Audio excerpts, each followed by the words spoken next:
día de hoy. Le quiero comentar algo que también seguramente usted ha podido escuchar a través de toda la información que se genera, porque se ha conocido que el presidente del Ecuador, el señor Daniel Noboa, fue atacado precisamente este 7 de octubre mientras encabezaba una caravana oficial en la provincia de Cañar, donde tenía previsto anunciar y supervisar obras de agua potable y alcantarillado. Según informó la presidencia de ese país, el Ejecutivo indicó que un grupo de personas lanzó piedras y disparos contra los vehículos del convoy en el cantón Tambo, así se denomina este sector, cuando la comitiva se dirigía hacia el estadio local para participar en el evento oficial. Pero ¿qué ha sucedido en esta situación?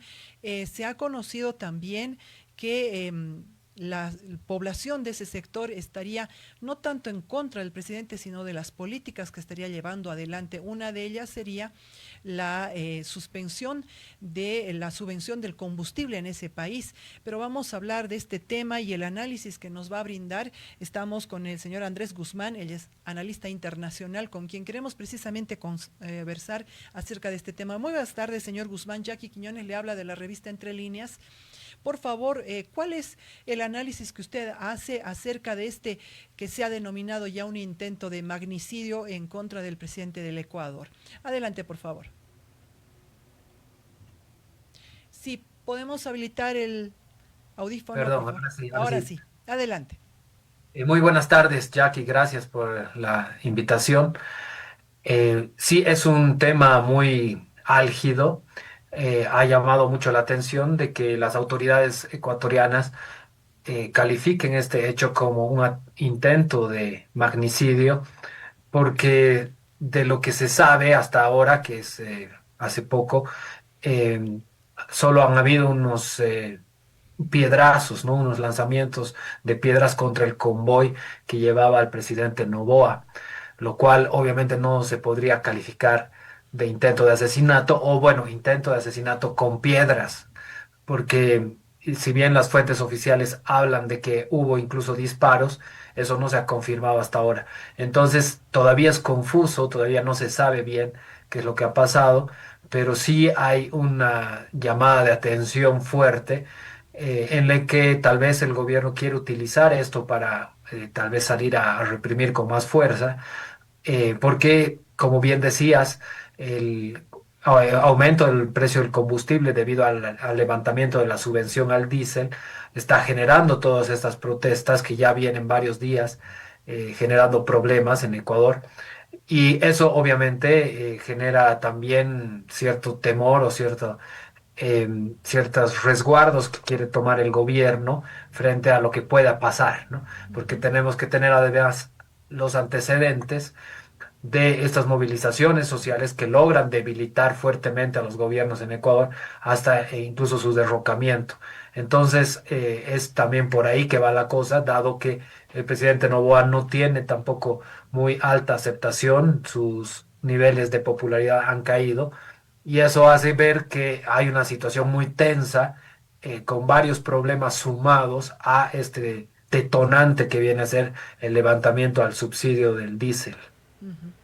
Ahora bien, Andrés, según su análisis, esta es una situación compleja, obviamente, la que está viviendo, no solamente por esta última información del Ecuador, sino por otras informaciones acerca de las protestas constantes que se han venido observando y escuchando del vecino país, sobre todo por el descontento en las políticas que está llevando adelante el presidente Noboa.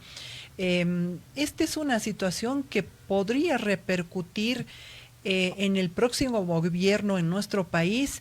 Es posible una situación similar porque evidentemente nosotros como país también el tema del combustible es subsidiado y es posible que el próximo gobierno analice también la suspensión de este mismo tema. ¿Podría tener una situación similar nuestro país o es completamente diferente la realidad de Bolivia? Efectivamente hay que tenerlo muy en cuenta, ¿no? Creo que es una situación similar, como bien dices, en la que hay ciertos elementos que se podrían repetir y hay que considerar además el global de las protestas que se están generando. No es solo el tema de los subsidios, también hay demandas por falta de oportunidades, por inflación, que también la tenemos en Bolivia, por el aumento de la pobreza, por el aumento de la inseguridad, que en Ecuador es realmente crítico. Y bueno, varias razones para tenerla en cuenta, porque además se trata de un país muy parecido a Bolivia en varios sentidos. Entonces, definitivamente me parece importante hacer la comparación y tenerlo en consideración, porque efectivamente puede pasar algo así en Bolivia. El presidente Noboa, desde el año pasado, a mediados del 2024, ya empezó con el levantamiento de los subsidios de manera gradual, imponiendo unas bandas para el precio de la gasolina. Y ahora, recientemente, a finales de septiembre, avanzó mucho más con el levantamiento de la subvención al diésel para los vehículos eh, automotriz.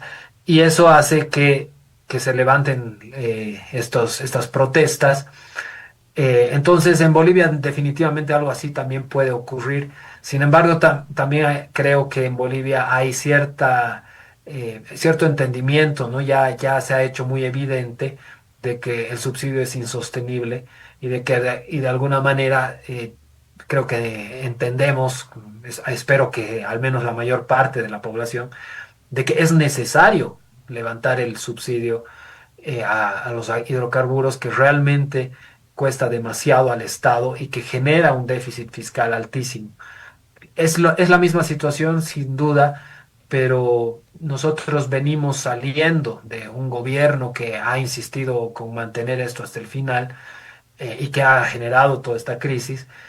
Y ahora se viene el cambio, y el cambio viene con medidas tal vez un tanto duras, un poco impopulares, y es el caso de Ecuador, que viene ya desde hace tiempo con gobiernos de derecha, que si bien han intentado levantar el subsidio, no han podido hacerlo hasta ahora, porque también se presenta o está más asociado en el caso del Ecuador con las imposiciones y las presiones que tiene el FMI sobre el gobierno.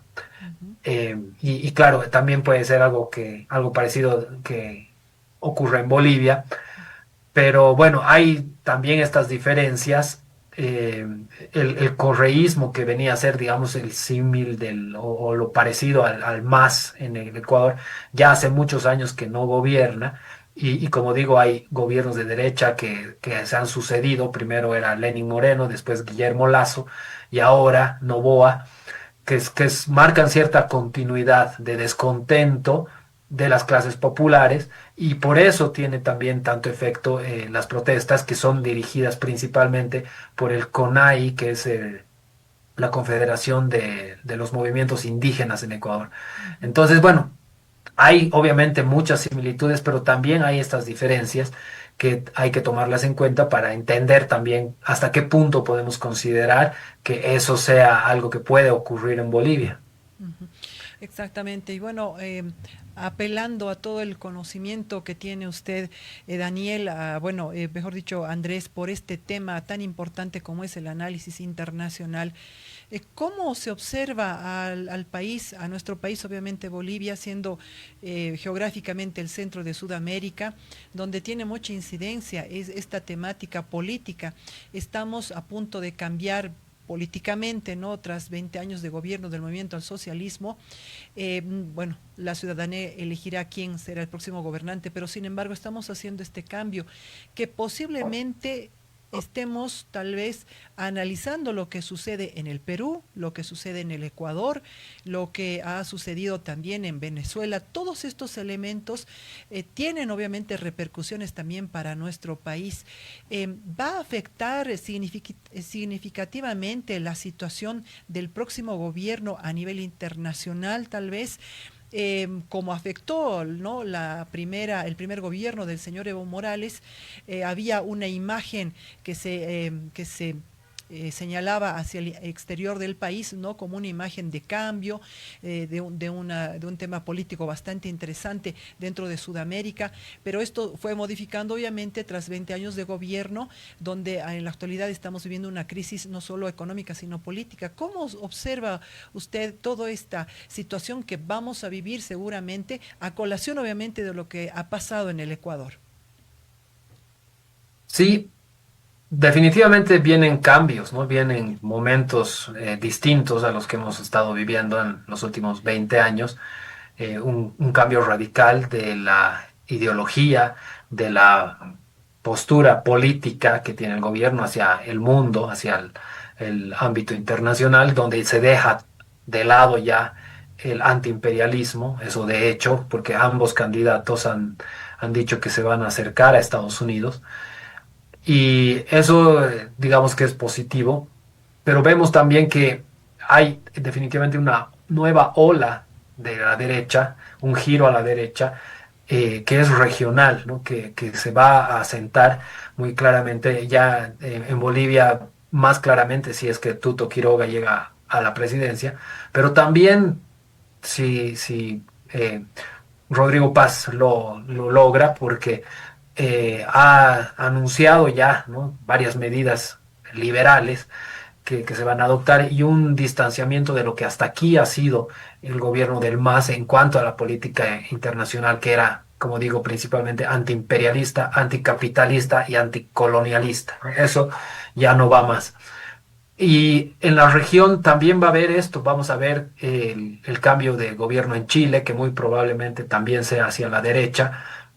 En Colombia también puede muy probablemente suceder algo así porque hay un descontento muy grande con el gobierno de Petro y parece, al parecer el electorado colombiano es muy conservador.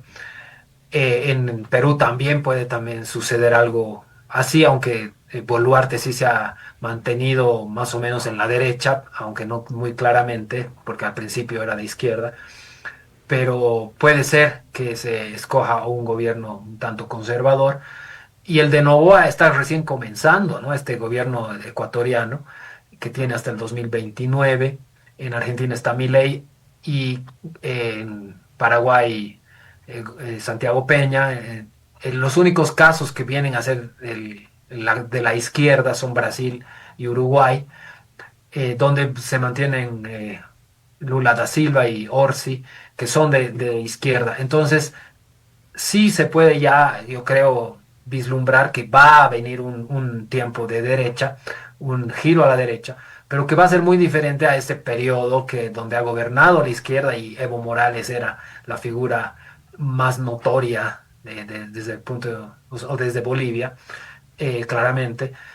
Y digo que va a ser diferente porque fue esa época de bonanza, de crecimiento económico, de baja inflación, y al contrario, lo que se viene ahora es más bien todo lo contrario, bajo crecimiento, inflación, crisis, y no solo en Bolivia, o digo no solo en la región, sino en el mundo, ¿no? Entonces va a ser un periodo mucho más difícil, con gobiernos que van a aplicar ajustes, como lo está haciendo Noboa, con esto de los precios de los hidrocarburos.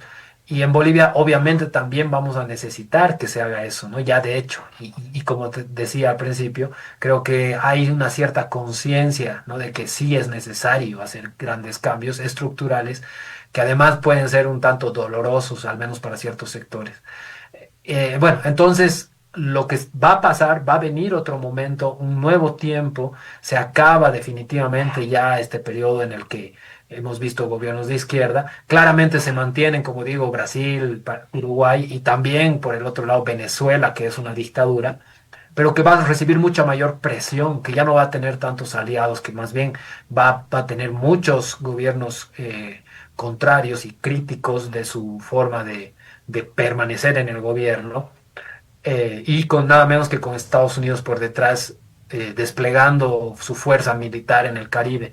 Entonces puede venir también la caída del gobierno de Venezuela, ojalá sea así. Vamos a ver qué pasa también con Nicaragua, con Cuba, que son los otros referentes del socialismo del siglo XXI. Y en la región definitivamente un momento de derecha, pero que no tiene liderazgos tan claros, tan significativos como los tuvo la ola rosada, como se dice, ¿no? El tiempo de la izquierda.